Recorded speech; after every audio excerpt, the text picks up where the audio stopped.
This is a true story that happened to me when I was 15 years old in Nottingham, England. I'm 20 now, but I still think about it often. Back in 2020, my parents had gone away for the weekend and I had the house to myself. Like most teenagers, I wasn't about to spend it alone, so I invited my best friend Kyle over for a sleepover. I'll call him Kyle for privacy reasons. Now, we had done this countless times before, but neither one of us knew that night would stick with us forever. The day started off completely normal. It was a crisp Friday afternoon, one of those gray Nottingham days where it was cold but not raining. Kyle showed up around 2 p.m. and we decided to head into town to stock up on snacks for the night. We were planning on staying up late, eating junk food and playing video games until we passed out. You know, just a typical teenage night. We walked to the shops. I remember it clearly. We grabbed the fried chicken, a large pepperoni pizza, and a couple of big bottles of Coca-Cola. We even joked about getting energy drinks, but figured Coke was enough to keep us wired. After checking out, we'd started heading to the bus stop to go back to my place. That's when we first noticed him. There was a man standing across the street, just kind of loitering near a lamppost. He wasn't doing anything obvious or threatening, just standing there. But something about him caught my eye. He looked like he was in his early 40s with a scruffy, uneven beard. He wore a black hoodie, dark jeans, and scuffed trainers. His hands were in his pockets, and even though he had his hood up, I could tell he was watching us. At first, I brushed it off. Nottingham has its fair share of odd people, and maybe he was just waiting for someone or just killing time. I didn't even mention it to Kyle. But as we walked to the bus stop, I happened to glance back. And there he was again, a little closer now, still watching us.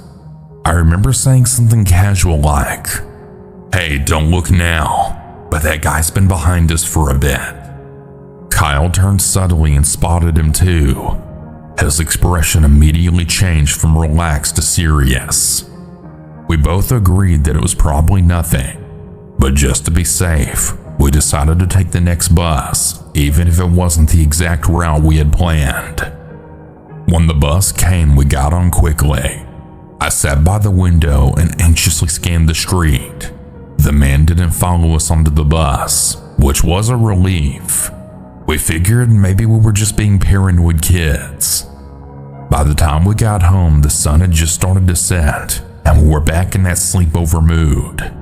We pushed what happened out of our minds through the pizza in the oven and then fired up Mortal Kombat. Hours went by. We laughed, talked trash over matches, and devoured all the snacks we bought. Around 10 p.m., right when Kyle was about to finish me off in a match, we heard it. A distinct clunk outside, like the sound of a gate swinging shut or something metallic shifting. I paused the game and then said, "Dude, did you hear that?" Kyle nodded slowly. We both just sat there listening. After a moment of silence, I got up and checked the kitchen window, which had a clear view of the back garden. I didn't see anyone, but the wooden fence gate was wide open.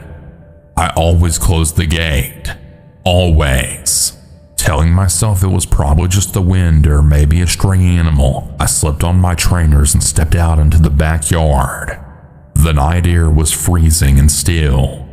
I didn't see anyone around, but I locked the gate just in case and came back inside. We went back to our game, although we were a bit more on edge now. Around midnight, we finally got tired and headed up to my room to wind down. We weren't ready to sleep just yet, but we lay on our phones and talked about random stuff. School, girls, whatever 15-year-olds usually talk about. I remember I was halfway through scrolling on Instagram when I noticed something. A flash of white light, almost like a camera flash, and it blinked across the window. I froze. My window overlooked the side of the house right where the backyard fence ran along. My heart instantly dropped into my stomach. I got up, slowly peeled back the curtain, and there he was, the same man from earlier, standing dead still right next to my house, staring directly at my window. I still remember everything about him in that moment. The stubble on his chin, the way that his hoodie cast shadows over his face, and worst of all, the expression. His mouth wasn't smiling, but his eyes looked like he was enjoying this. I whispered sharply to Kyle, "Dude, it's him. He's outside." Kyle shot up, came up to the window, and his face turned pale. Without hesitation, I grabbed my phone and dialed 999. As I explained what was happening to the dispatcher, we just kept glancing back at the window. Midway through the call, we saw the man turn and sprint away, disappearing right behind our neighbor's fence. The police showed up about 15 minutes later. They were calm, but they did take it seriously. The two officers did a search around the property and the surrounding streets, but they didn't find anyone. The man was gone. They advised us to keep the doors locked and call again if we saw anything. When my parents got home a few days later, I told them everything. They were alarmed enough that we decided to move within the month. As of now, we relocated to a different part of Nottingham. It's been years now, and I've never seen that man again. I still don't know how he managed to follow us home, but sometimes, especially at night, I still find myself checking my backyard just in case.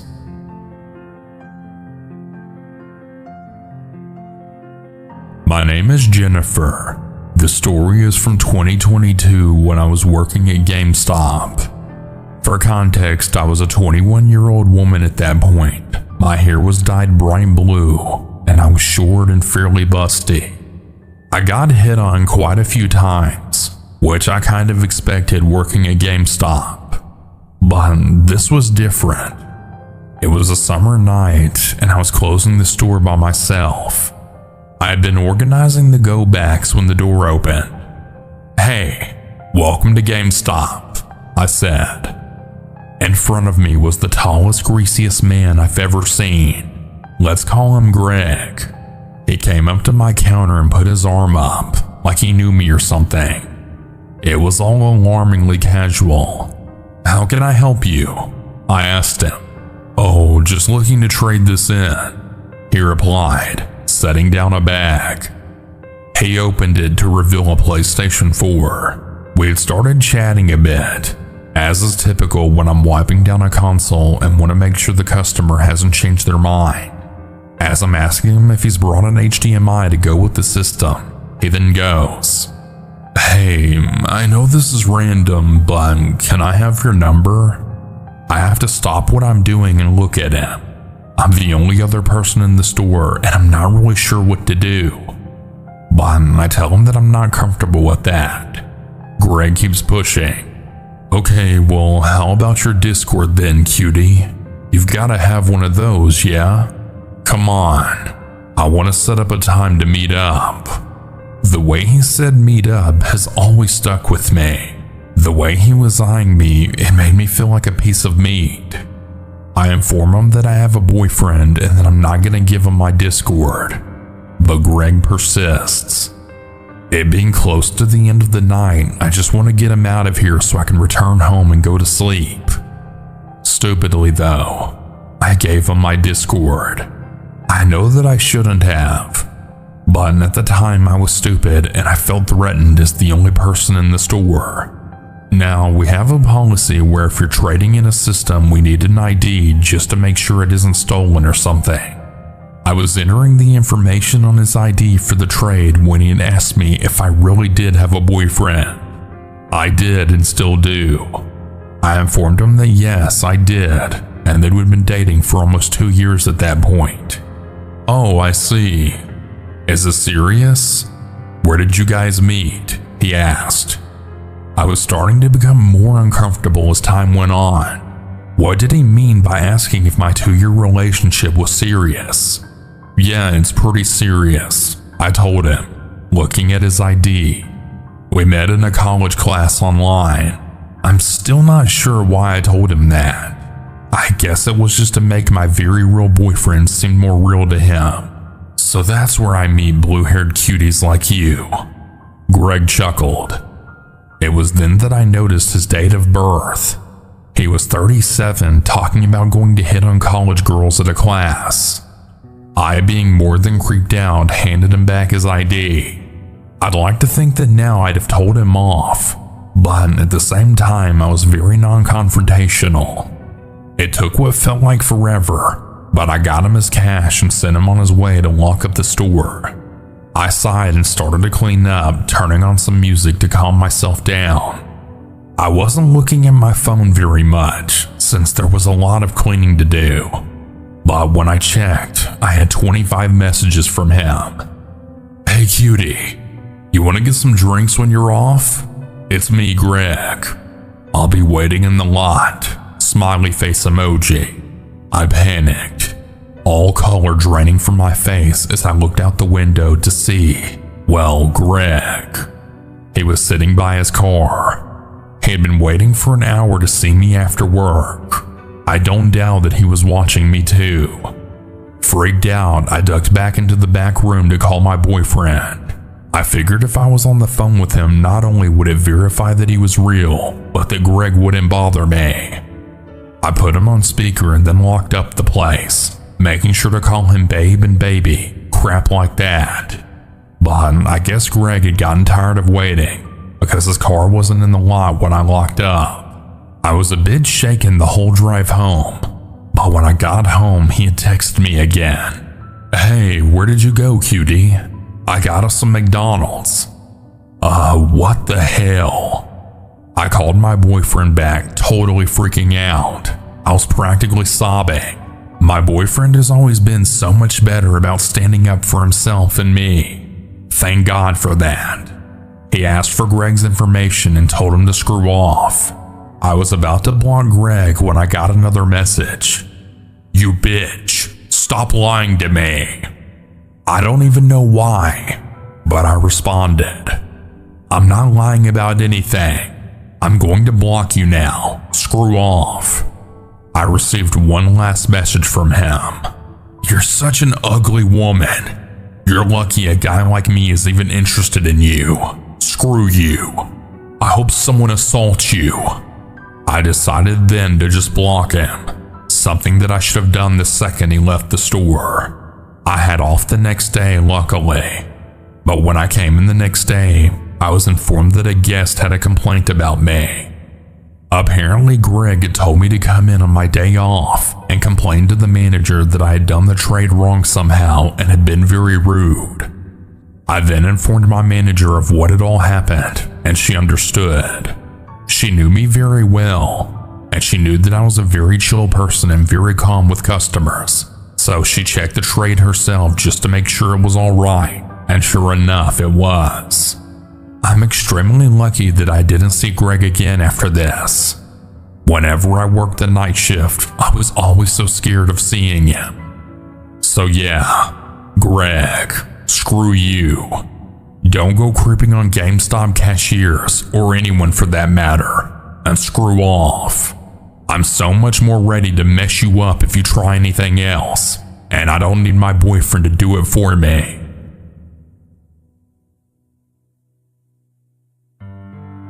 I only got to experience this horror story through a phone call with a friend of mine. She gave me permission to share it as she can do all that, and she had told me over the phone that night. She was quite spooked, but what happened was that she made great efforts to forget about it. This happened in our hometown, which I will not disclose for privacy reasons. We have this little shopping center near where my house was. It isn't really big enough to be a mall, and it really only had maybe like 6 stores and an AMC theater around that area. My friend, whom I will address as V, called me around 8 p.m. because she had something coming up, so she couldn't come over after shopping at a clothing store in that little shopping center. Now, to give a layout to the outside of this building, the front of the building had a medium-sized parking lot. She parked in a spot closest to the building so she didn't have to walk far in the dark. Now, she had her driver's permit and I didn't at the time, which is why I wasn't there with her at the store. I heard her open the shop's front door and she had kind of stopped in between her sentences very suddenly. I asked her concerned, "You okay? Why did you get silent on me?" She speaks softly into the phone. "There's a creepy van that's parked close to my car," I replied. "Okay, it might not be anything serious. Maybe you're just being paranoid." V was one person I knew that overturned things more than I even did. She then said, "No, there's something off about the van. The driver's side door and back doors are open, but there's no sign of anyone in the car. It's angled just enough for me to see inside. I'll see if I can look inside from here." I said okay and to just keep me on the phone and be careful. Suddenly, after hearing her make a few steps and an intense 5 minutes of silence, I heard her gasp. I exclaimed, "What? What is it?" She then says softly on the phone, "I think I see what looks like a woman's silhouette in the back slumped over, but she isn't moving." Now worried about her safety, I told her to get back into the store and inform a clerk and call 911 just to be safe. She does so, putting me on hold temporarily while she goes inside and calls 911. Now, this is where I wasn't on the phone with her.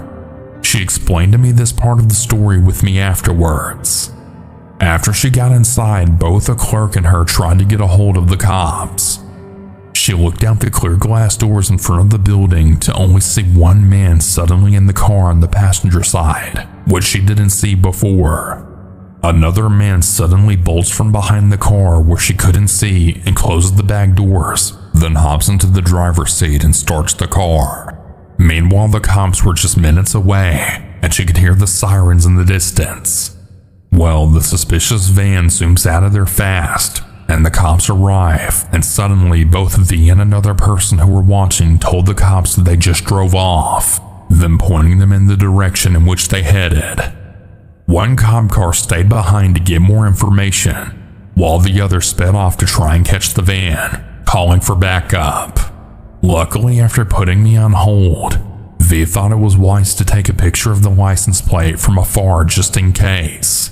She gave the officers with her the information, and they gave that information to the cops chasing after the van, as well as an exact description of the color and potential year and brand of the car. The officers left and V headed home right after, as she wasn't about to stay there a moment longer. She then called me and explained everything that happened. She said that the officer she spoke to was kind enough to update her about the incident when she called about it. From the sounds of it, they never caught the van that night, but they traced the license plate to a residence. There they made an arrest of the owner of the house. He didn't disclose too much else to V. Even now though, me and V wonder what the woman was doing in that car. Was there foul play? Did she live? We never really found out for sure. I also get weirded out about the why of the people leaving the car doors open. Clearly they were hiding, maybe even trying to kidnap another person. Maybe by using the woman in the car to lure another person to come and check in on her. What if V and I weren't on the phone call? Would things have gone down differently? I'm honestly just glad she's safe and that her and no one else were harmed. Now, if we know that either one of us are going to be out late at night, we always text each other our locations, or we call to keep tabs just in case. It's a really scary world out there, and stuff like this can sadly happen even in your hometown where you thought you would feel safe. Please be safe out there, everyone, and be aware of your surroundings. If something or someone seems really out of place or character, do not be scared to maybe bring attention to it.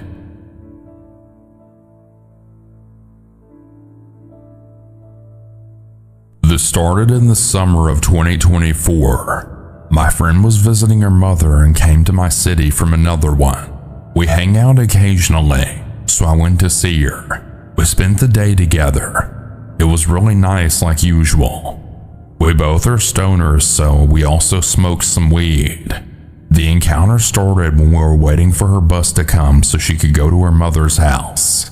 We were smoking cigarettes when another bus arrived and left.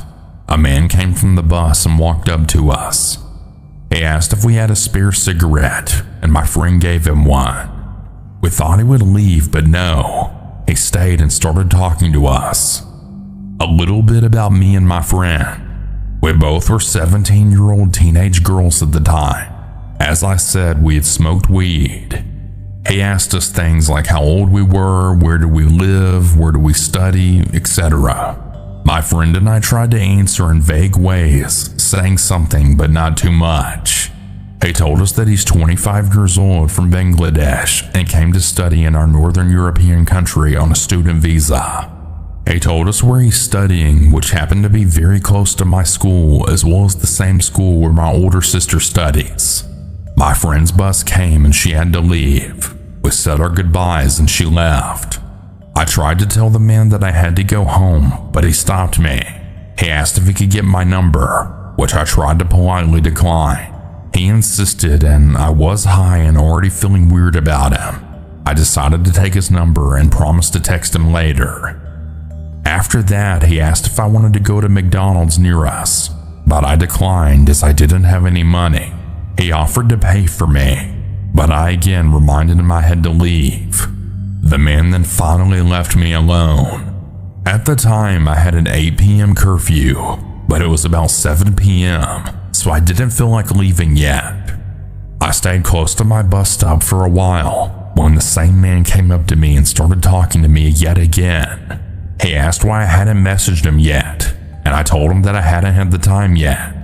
He got very insistent on me messaging him right away so he would get my number, but I tried to tell him that I would when I got home. He didn't listen, and then he begged me to give him my number. At this moment, I really want to remind you of this situation. A 25-year-old man is trying to get a 17-year-old teenage girl to give him her number when she's all alone and under the influence. I started feeling bad, so I had messaged him on my phone, and when he got the message, my bus luckily arrived and I left. From then on, he had started messaging me daily, asking how I am, when we could see each other, asking about my life and things like that. At one point, I told him about how I was annoyed because my allowance was only $20 a week, which is not a lot these days. He asked me if I knew what an escort is. I was quite shocked because why would a grown man ask a teenager that? Still, I answered, and I told him that of course I know what it is. He offered me 50 euros to stay the night with his friend if I had sex with him. I told him no, I don't do that, and even if I did, not for 50 euros. He started begging me, saying his friend is also a student and doesn't have a lot of money to spare. I still told him no. After that, he suggested that he could be my pimp and find me customers, men that I can screw for money, and that for that he would get 50% off my services. As you can imagine, I was feeling really uncomfortable, so I just stopped answering. He continued messaging me at first daily, but it changed to a couple of times a week because I never answered.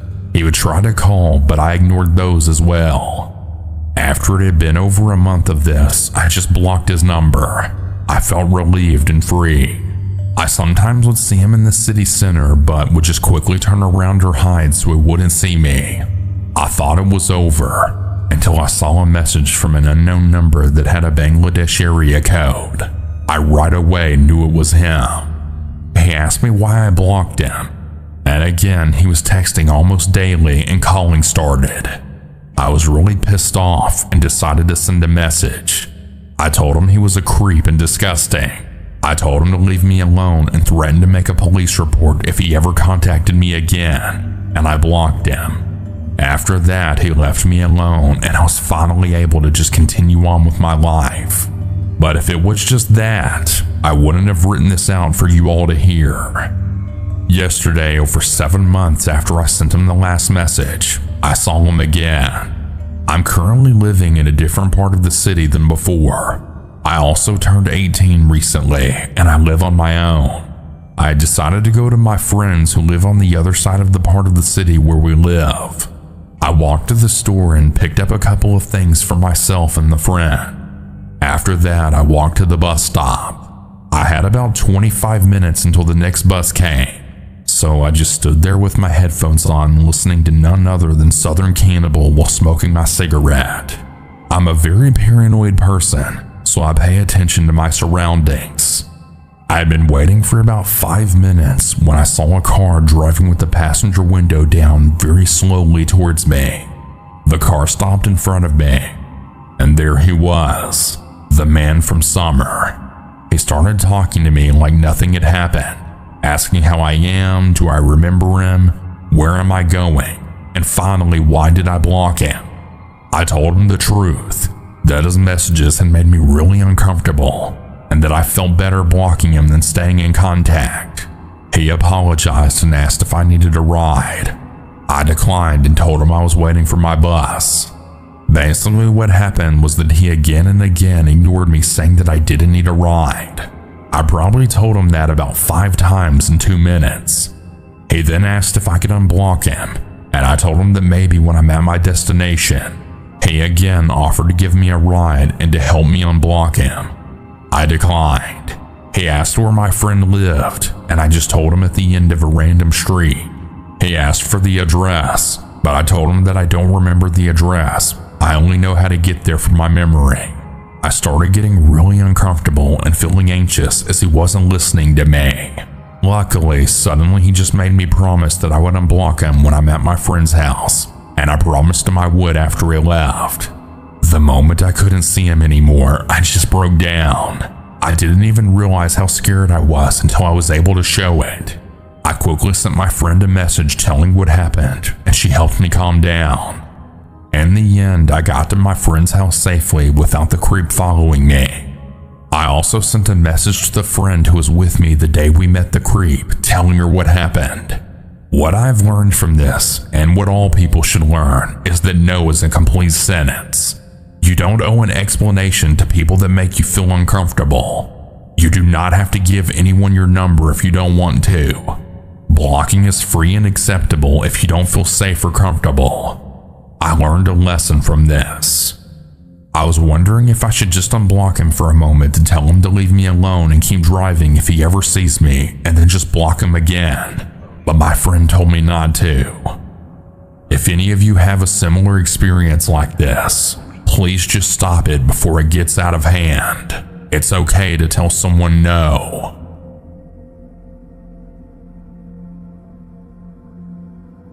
This was back in 2014. I was a 20-year-old community college student living with my parents in Southern California.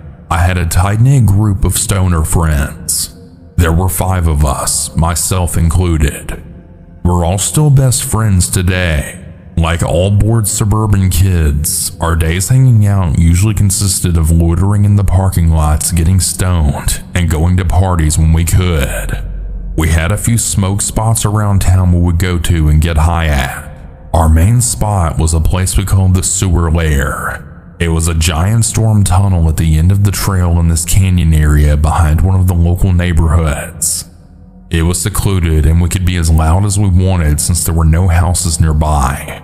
The tunnel was maybe 20 feet in diameter. A small stream of water ran down the center of it. There was this offshoot directly to the right, just past the entrance, that led to another smaller tunnel system. This is where we would hang out. We would come here almost every night, so one night we were at the Sewer Lair. It was maybe around 1 a.m. We would usually hang out pretty late and wait for our parents to go to sleep so we don't come home and have to see them smelling like weed and cigarettes. Me and the boys were smoking, talking, and listening to music. The usual.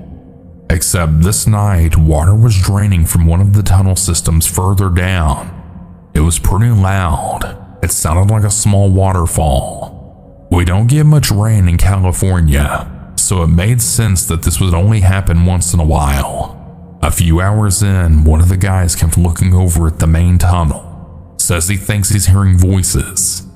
We tell them it's just the music and our voices echoing, but we turned off the music and listened silently to prove that he's just stoned and being paranoid. We listened closely, and we could hear these faint voices. It was difficult to hear because of the waterfall, but it sounded like a group of people chanting. We froze and traded glances. We sat in silence and listened for a few minutes. One of the bros finally snapped and insisted we go check it out. A few of the bros were scared and didn't want to do it, but after some bickering, we decided to go see what was happening. There were 5 of us. What could go wrong? So we used the flashlights on our phones and make our way down the main tunnel. We walked for about 15 minutes and the chanting got louder but still sounded very far away. We still couldn't make out what they were saying because the waterfall was so loud, but it was definitely a group of people speaking in unison. We walked for a little while longer. At this point, we made it so far that there wasn't even graffiti on the walls or trash on the ground anymore. As we continued walking, we noticed that the tunnel was getting warmer. It was always really cold here, so it was strange that the temperature was gradually rising the further we went. We kept moving. The chanting was getting loud, so we knew we were close. It was loud enough to realize that the chanting was in a different language and that it had to be at least 4 or 5 people. We kept moving and noticed the graffiti on the wall started to show up again. It was different than before though. It was all just very eerie. I immediately brushed it off as just edgy kids trying to scare people. But the further we walked, the more unsettling the markings on the wall became. It was a lot of weird occult type crap. There were melted black candles scattered on the ground with these weird trinkets around them. The trinkets looked handmade and were made of animal bones, string, and cloth. We were all quietly inspecting the area when one of the guys pointed down the tunnel and told us to cut the lights. We turned off our flashlights and looked. We could see a faint flickering orange light far down the tunnel. It was barely visible because it was so far, but we could tell that the light was coming from either candles or torches by the way it was flickering. It wasn't a direct light either, so it had to be coming from one of the offshoots in the tunnel. Our phones were all low on battery, so we started speed walking toward the orange light. The chanting continued. Then out of nowhere, a blood-curdling scream bellowed from the tunnel up ahead. We all froze and put our lights down. It was the most horrifying scream I've ever heard in my life. I couldn't even tell if it was a human or an animal. The chanting continued. Then another horrifying scream echoed down the tunnel. The guys were all ready to get the hell out of there, but I insisted that we checked it out. I led the way as we slowly walked toward the light. The chanting and screaming just continued. We made it about 30 feet from the offshoot that the light and voices were coming from. The tunnel was very hot at this point, and it smelled awful. The air was thick and it was difficult to breathe.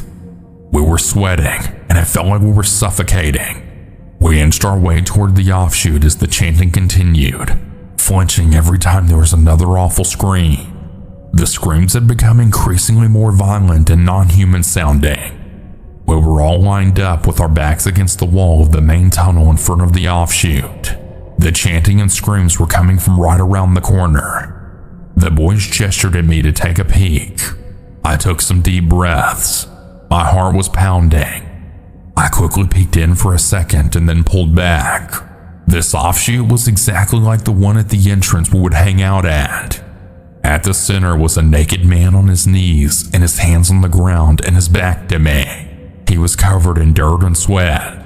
He was in front of what looked like some kind of handcrafted altar. The walls were covered in writing. The whole area had crowds of black candles lining the walls, and they were all lit. There had to be at least 50 or 60 of them. The man was also sitting at the center of some kind of candle formation. My face went numb. I looked at the guys and couldn't even speak. The chanting and screams continued as I just gave them a blank stare. I couldn't comprehend what was happening. The chanting and screaming sounded like it had to be a total of at least 5 people, but there was only one guy in there. I decided to take another peek mid-chant. This time my whole body went numb. All of the chanting and screaming was just coming from this one man. It was like he had 5 voices at once. I gestured to one of the bros next to me to take a look. He stepped forward and his foot brushed against the ground, making a loud scraping sound that echoed. We all froze. Then the chanting just completely stopped. My heart dropped into my stomach. It was dead silence. We all looked at each other. Then out of nowhere, we made a sprint for the entrance all at once. None of us even said a word. We just ran as fast as we could. It felt like we were running forever. We all hauled ass for about 10 minutes before finally getting out of the storm tunnel. We just stood in the field in front of the sewer lair and caught our breaths. A couple of the guys were throwing up from the sprint. After we caught our breaths, I told them everything I saw. They were all just speechless, trying to comprehend what had just happened. We started hearing screams from the tunnel. This time they were long and drawn out, almost like a howling wolf. We ran up the trail in the neighborhood and then got the hell out of there. We vowed to never come back again. This was 6 years ago, and it still haunts me and my bros to this day. I have no explanation for what happened. I don't know very much about Satanism/occult type crap, but if anyone does, feel free to give me your thoughts on what you think was happening that night. I would really appreciate it. Thanks for listening.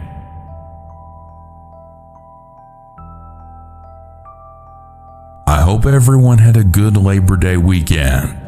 I'm a 24-year-old female and I decided to spend my day fly fishing on the river with some of my friends. What started as a pretty common day of fishing ended up being a very uncomfortable one. My friends and I hit the river a little bit before noon. We have a specific spot that we usually go to that isn't frequented very often, but due to the weekend, they did have more people than normal. Not as much in comparison to other areas, but still more than usual. There were 4 of us in total, but we scattered around the riverbank. For the most part, I had eyes on everyone though. Right next to where I had my stuff set up, a gentleman decided to lay his stuff down and even set up a folding chair near mine. I was fishing, so I didn't really care. But after I caught one, I put it on ice. And that's when this guy initiated conversation. He introduced himself and I gave him my name, but didn't offer much more. He started making small talk, which I'm not really a fan of. I never know what to say. I grabbed a beer from one of our ice chests and he asked if he could bum one. I feel that was a bit of a rude question, but I gave him one as a good gesture because it was a holiday weekend. We always usually end up making friends with somebody, and offering a beer or two is usually one of our customs as a group, so this wasn't extremely off, but people do generally wait until we offer is the point that I'm getting at. I got back in the river and cast out my line. He stood about 5 feet away from me and just kept talking. I listened to him, not that I had much choice though, but gradually it started moving away from him. He kept following me, which is a big no-go for me. He started making some very inappropriate comments and asked some very inappropriate questions. Some are as follows. Do you have a boyfriend? I'll probably be lesbian after this. Are you wearing a push-up bra? Now, I'm wearing waders, so how the hell can you possibly get that inaccurate information? When was the last time you did the dirty? Well, probably more recently than you did, I thought to myself. What's the biggest you've ever had? In this river, about a 10-pound largemouth. Duh, I know what you mean and I'm not biting. You want to go and have some fun? No, I was having plenty of fun before he showed up. I got tired of the questions and him not taking the hint, so I moved downstream where one of my guy friends was.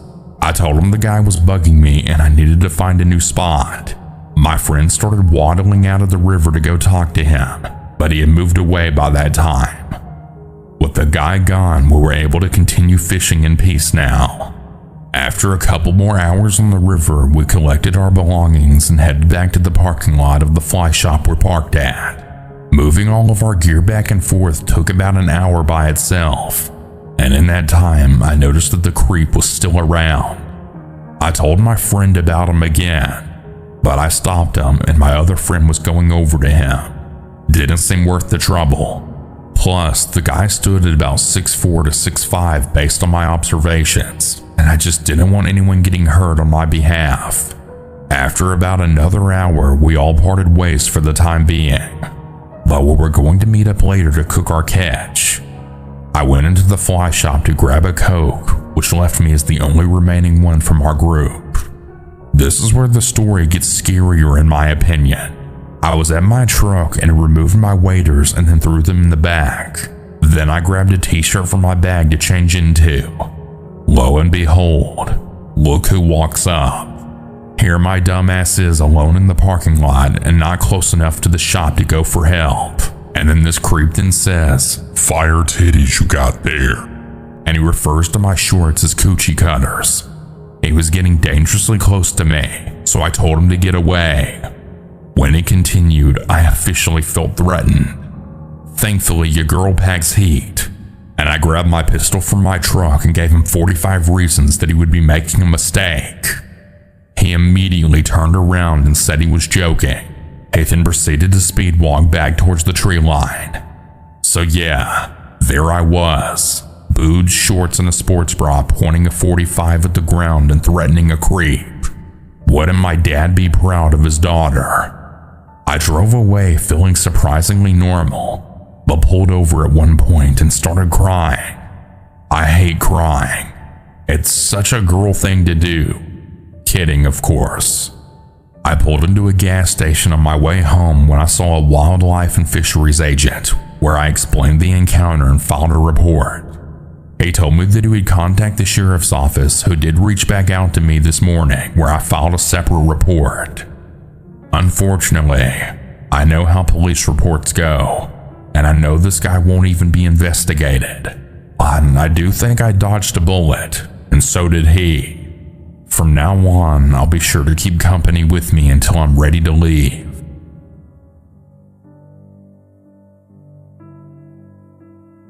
A few nights ago, I woke up to start my day. I wander out to the living room and I see that the front door is unlocked. I love my fiance, but he can be a bit forgetful. I lock the door and head into the kitchen to start a pot of coffee and make myself something to eat. My night continues uneventfully. A few hours later, it's 1:30 a.m. I'm in my office, the farthest room from the front door. My door is closed, my headphones are on, and I'm streaming a video game on Twitch with friends. I'm oblivious to the world. Suddenly, my office door opens up and my fiance has a really confused look on his face. He asks if I've heard knocking. I responded no, and I'm unsure how he could hear any knocking as our bedroom door is basically surrounded by other rooms. I ask if he wants to go check and he seems befuddled. I grab my phone and start looking through our security camera, and I see that there is indeed a person recognized on our camera. That being said, we live on the edge of town with very little foot traffic, and this appears to be a woman without a vehicle walking up our very snowy driveway. And I mean like feet of snow, by far one of the worst driveways to walk up in our neighborhood. My fiance and I approach the door, and our exchange goes as follows. "Hello?" An older woman then replies, "Hi, is this Jennifer?" "I'm sorry, ma'am, Jennifer doesn't live here." "No, this is Jennifer Street, right?" "Oh, yeah, this is Jennifer Street. Do you need assistance? Should I call the police for you?" She responds, "Only if you think you need to. I'm just kind of lost. Do you know of someone with a primer gray truck that lives on this street?" At this point, I'm kind of just like, it's a bit of a dirtbag street on the end of town. There's probably a few primer gray vehicles here. I begin to direct her towards the more clandestine end of the street, at which point she asks if she can get a glass of water.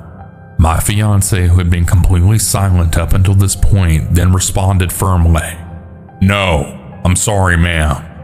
At which point I excused myself because I needed to use the restroom. I have a nervous bladder, it can't be helped. I open the bathroom door and he tells me that he asked her to leave and she sounded like she was sobbing before she left. I asked him if he wanted me to call the police dispatch and he said that he already did. I let the woman on dispatch know all of the details I knew, including the clothing she had on, and she let me know that they would get right on it. A little while later, I had checked the security camera and I saw that the police had come down the street the opposite way she needed to go, meaning that she hadn't been seen by them. I felt terribly guilty about not giving her a glass of water, but that late at night seemed suspect. I really hoped she got to where she was going. The poor thing seemed like a bit of a lost soul that could use some help, but I also have a tendency to be really naive.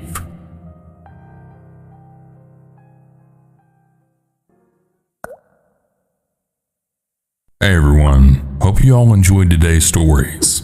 Consider stopping by on my Kick streams sometimes. Now that I've officially face revealed, I'm streaming multiple times a week on Kick.